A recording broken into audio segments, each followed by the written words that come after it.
PDI Perjuangan atau PDIP mengkritik program Food Estate atau lumbung pangan yang digarap pemerintah dan merujuknya sebagai proyek kejahatan lingkungan.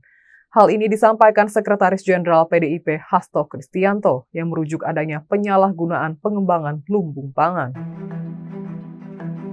Pernyataan tersebut keluar ketika Hasto dimintai pendapat perihal dugaan aliran dana kejahatan lingkungan 1 triliun rupiah yang masuk ke partai politik untuk pembiayaan pemilu 2024. Hasto mengingatkan bahwa politik seharusnya merawat kehidupan dan menjaga bumi pertiwi. Namun dalam konteks proyek lumbung pangan justru terjadi penyalahgunaan, misalnya penebangan hutan hingga habis.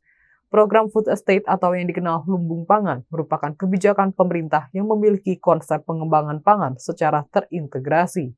Kebijakan yang digagas Jokowi ini bahkan menjadi salah satu kebijakan yang masuk dalam Program Strategis Nasional atau PSN 2020-2024. Dikutip dari laman setkap.go.id, program lumbung pangan berintikan pada sektor pertanian, perkebunan, termasuk peternakan di suatu kawasan. Terdapat sejumlah komoditas yang dikembangkan dari kebijakan ini mencakup komoditas cabai, padi, singkong, jagung, kacang tanah, hingga kentang. Pelaksanaan proyek lumbung pangan sendiri tersebar di sejumlah wilayah, di antaranya Kalimantan Tengah, Sumatera Utara, Nusa Tenggara Timur, Daerah Istimewa Yogyakarta, Jawa Barat, Jawa Tengah, Jawa Timur, hingga Papua. Sedangkan penggarap proyek dilakukan oleh lintas kementerian yang meliputi Kementerian Pertanian, Kementerian Lingkungan Hidup dan Kehutanan, Kementerian Pertahanan, dan Kementerian PUPR. Dalam pelaksanaannya, masing-masing wilayah lumbung pangan mengembangkan komoditas yang berbeda-beda. Lumbung pangan di kawasan Sumba Tengah, NTT misalnya. Dikutip dari laman pertanian.go.id, lumbung pangan di Sumba Tengah difokuskan pada pengembangan komoditas padi dan jagung.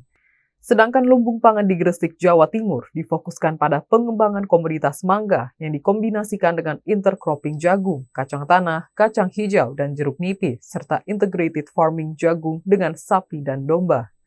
Saat gagasan lumbung pangan mulai dikampanyekan, Jokowi langsung menunjuk Menteri Pertahanan sebagai pimpinan proyek lumbung pangan untuk kawasan di Kalimantan Tengah. Jokowi beralasan bahwa sektor pertahanan tak serta-merta hanya mengurus perihal alat utama sistem persenjataan atau alutsista saja. Jangan lupa follow, like, dan subscribe sosial media Tribun Jateng.